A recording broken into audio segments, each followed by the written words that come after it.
Today we're going to talk about series circuits. There are two ways in which we can build circuits, series and parallel. Today we'll talk about series and we'll learn about parallel in another video.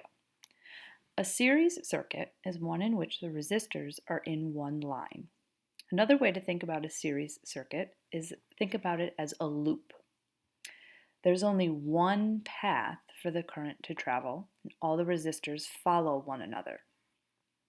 Since there's only one path for the current to follow, if there's a break in the path, that will cause the entire circuit to cease operating. Here's an example of a schematic diagram of a series circuit. So in this one, we have three resistors, R1, R2, R3. You'll also see a couple other things here. At the bottom of the circuit, you have the battery, those vertical lines. Remember, all of these schematic diagrams are in your reference table, and one thing to make note of is in that battery at the bottom, the shorter line represents the negative side of the battery, and the longer line represents the positive side. So in the way that this circuit is set up, the negative side of the battery is on the left, and the positive side of the battery is on the right. So the current, remember, we follow the path of electrons, will leave the left side of the battery, travel up around our circuit, go through resistor 1. It will then go through resistor 2, through resistor 3, back down. It'll go through that ammeter, and then it will go back into the positive side of the battery. So let's start analyzing what happens in a series circuit. I'm going to give you some values for these. I highly recommend that you draw this circuit in your notebook. Record the values next to each resistor and the battery so that you can follow along and do the calculations as I go through the slideshow. So we are going to assume that the total potential of the battery, V total, is equal to 24 volts. Each resistor will have its own resistance. So from the left, R1 will be 3 ohms, R2 will be 6 ohms, and R3 will be 9 ohms. So let's calculate the amount of current that will actually flow in this circuit. In order to do this, we need to analyze the path that a series circuit creates. So since there's only one path that the current can travel, the current at any point in the circuit must be the same as the current that's going to travel through ammeter total. Again, if you didn't draw that diagram, I would recommend that you go back, rewind the video a little bit, draw that diagram so you can reference it as we discuss some of these concepts. So, since all of the current must pass through every resistor, the total, or we refer to it as the equivalent, resistance of the circuit as a whole is the sum of each of the resistors. So again, since a series circuit only has one path for the current to travel, all of the current is going to experience every single resistor. So to find the equivalent resistance in a series circuit, we're going to add up the resistance of each resistor. So R total will equal R1 plus R2 plus R3 plus however many resistors you have in that circuit.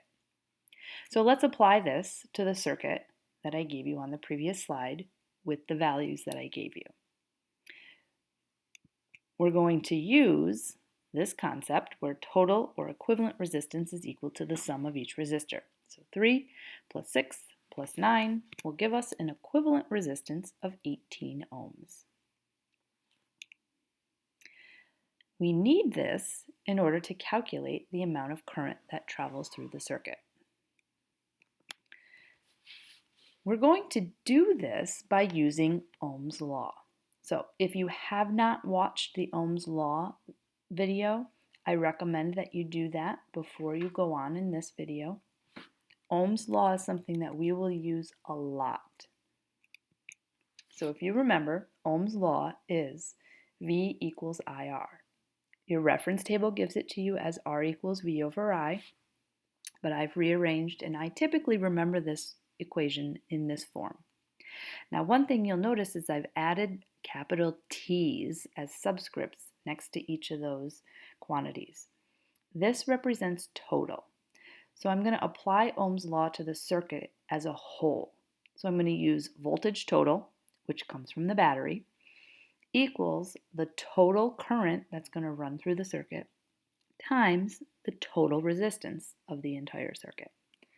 So looking at the values that I gave you, we are going to apply this. We're trying to solve for current, so you can rearrange like this, right? So you have I equals V over R. Plug in the numbers. So I gave you the potential of the battery as being 24 volts. We determined the total resistance to be 18 ohms. And if I calculate, I get 1.33 amps. So this is really important.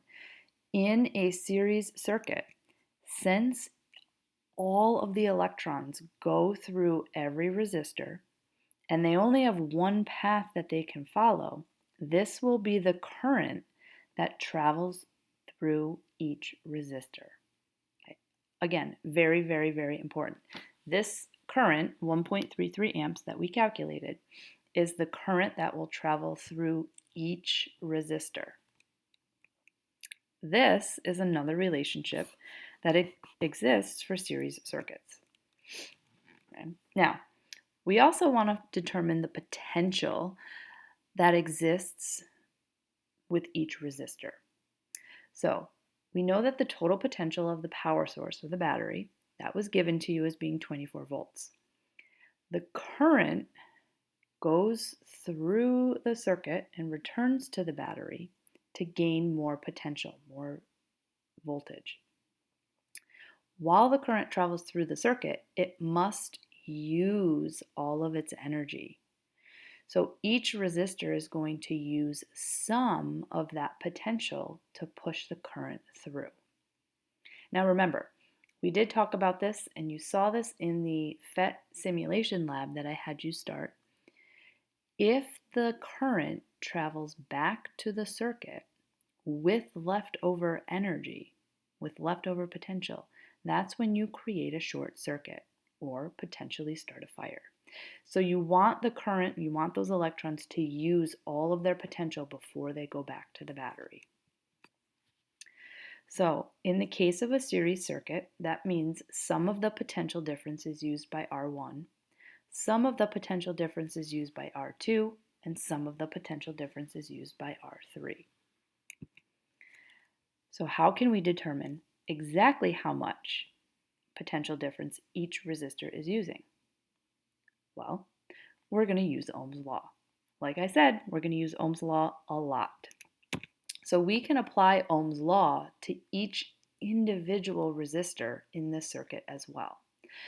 So this says, since Ohm's law applies to individual resistors as well, we're going to use Vn equals In times Rn. Now the N just stands for the number. So we're going to use potential drop for resistor 1, so that N will become a 1, equals the current through resistor 1, so that'll be I1, times R1, which is the resistance of resistor 1.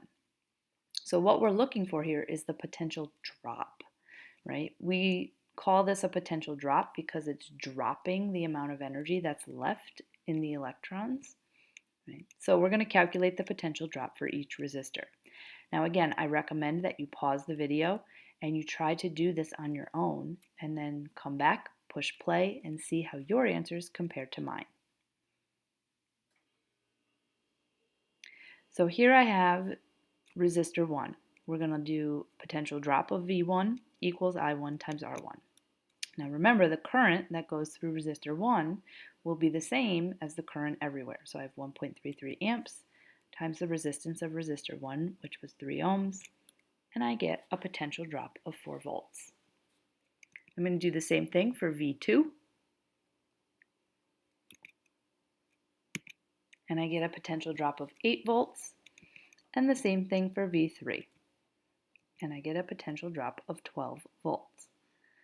Okay, now again, notice the current I through each resistor is 1.33 amps. right? That does not change in a series circuit.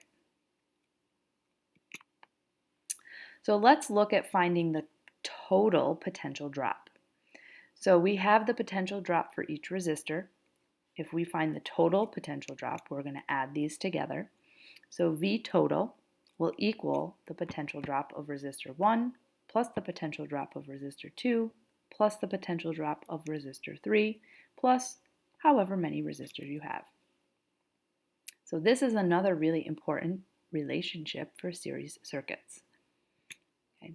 If we apply this in the case of the circuit that we were analyzing, we have V1 as being 4 volts, V2 is 8 volts, V3 is 12 volts. So if we add those together, we get 24 volts. This number should look familiar. This was also the potential difference of our source. So this value was the potential I gave you of the battery to begin with. So for a series circuit, here are your relationships. Okay? In that red box, you have the 3 really important relationships for series circuits. All 3 of these are given to you on your reference table. On page 4, there's a small section about halfway down on the page that says series circuits, and all 3 of these relationships are given to you. So the first one there says that I total equals I1 equals I2 equals I3. That represents the fact that the current is the same in every resistor throughout a series circuit. V total equals the sum of your potential drops, and R total, we really refer to this as R equivalent, the equivalent resistance, is equal to the sum of your resistors. Notice I've also put Ohm's law over there on the left-hand side because you will use Ohm's law a lot. You'll use it for the circuit as a whole, so you'll have V total equals I total times R total, and then you'll also use it for each individual resistor, just like we did.